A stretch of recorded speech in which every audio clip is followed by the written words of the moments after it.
Hong Kong is no longer free.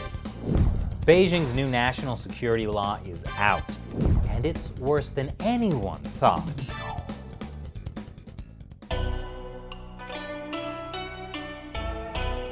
Welcome to China Uncensored. I'm Chris Chappell.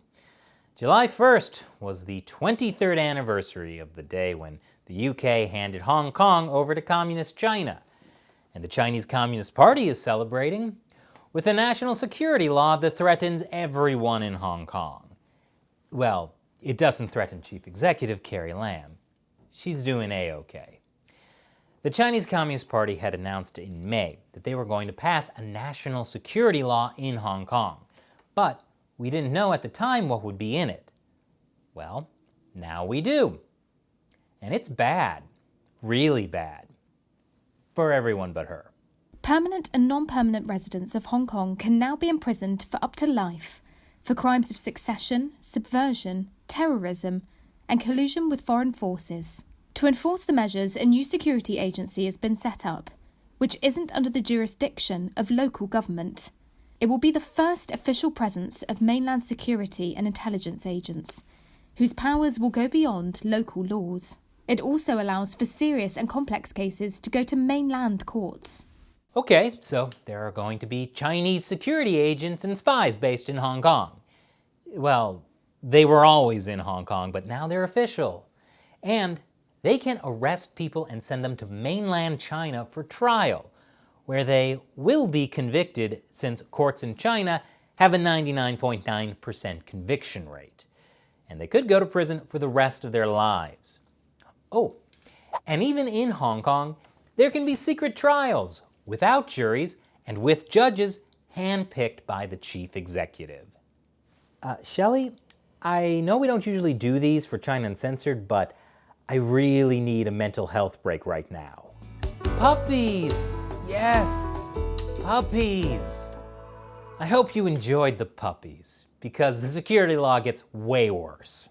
Article 38 of the new law also purports to apply to offenses committed outside of Hong Kong by non-residents of Hong Kong, and this likely includes Americans. This is outrageous and an affront to all nations. Yes, according to Article 38, this law applies to anyone, anywhere in the world. I mean, technically, they're saying it applies to anywhere outside Hong Kong. So I'm pretty sure it even applies on Mars. Watch out, Marvin.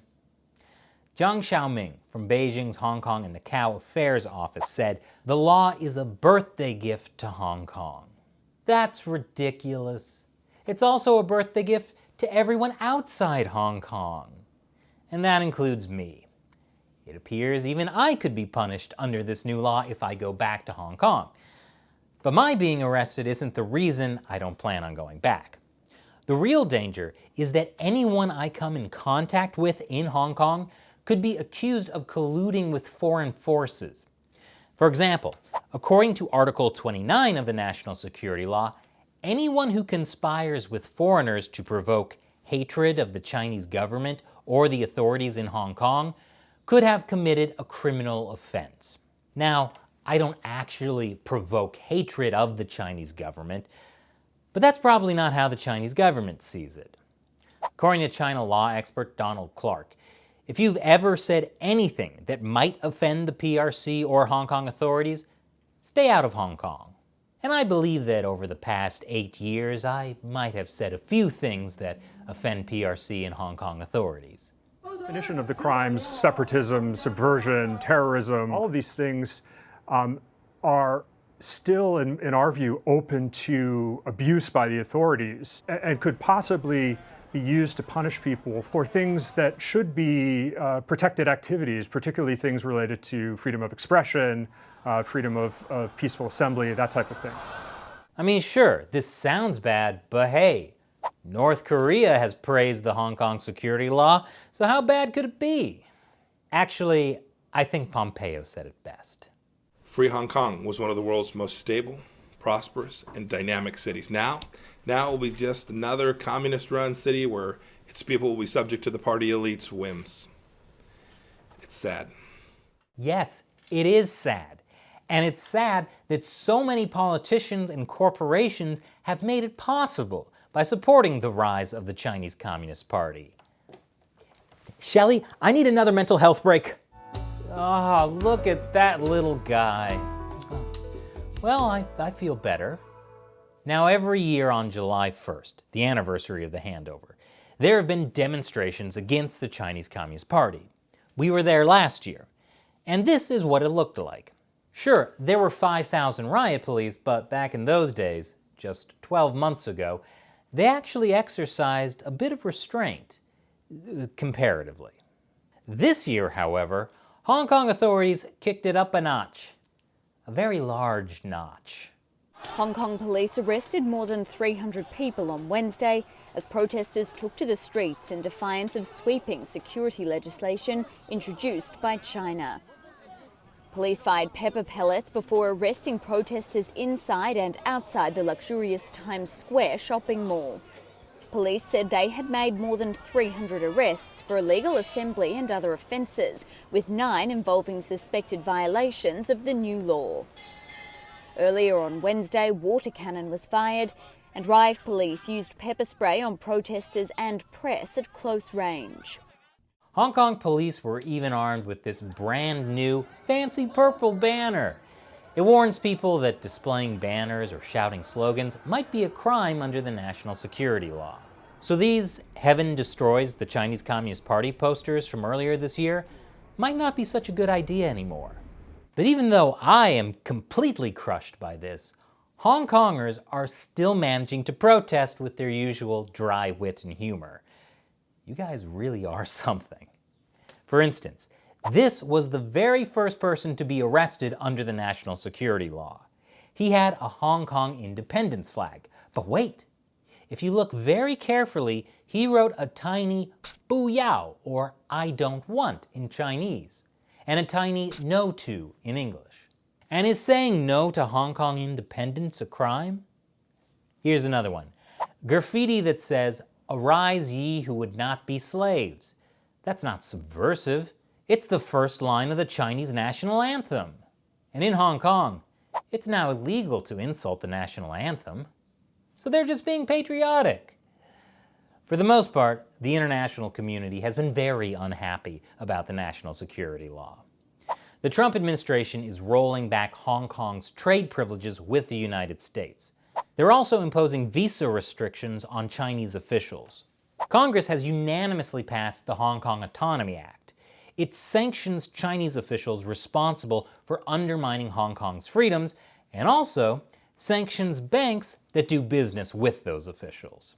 The UK is now officially offering a path to citizenship for 3 million Hong Kongers.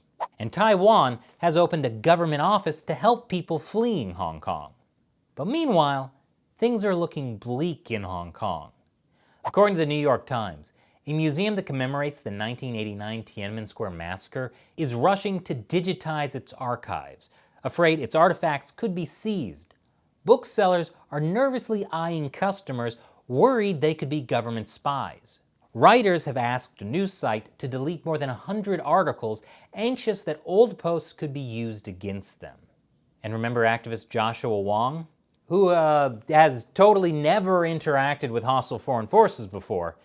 Well, just hours after the security law was passed, he and other prominent activists resigned from the pro-democracy group Demonetizes. And then, Demonetizes disbanded entirely. I will probably be the prime target of the new law.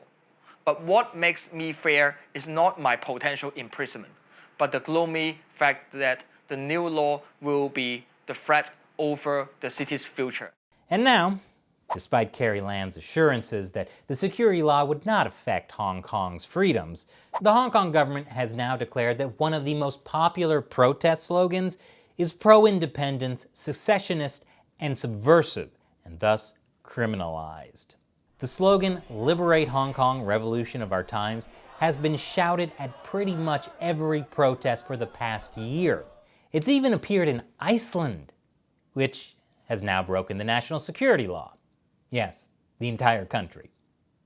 So the Chinese Communist Party is doing its best to strangle Hong Kong. But Hong Kongers aren't done fighting yet, and it's a dangerous road ahead. You know, before we finish this episode, I think we need one more mental health break. Maybe not a puppy this time. Shelley? Shelley, I don't like this. Stop. Stop it! Let's just stick to puppies. Now, normally, this would be the time I'd answer a question from one of you who supports the show on the crowdfunding website Patreon. YouTube usually demonetizes episodes about Hong Kong. It's part of that whole Western world supporting the rise of the Chinese Communist Party thing.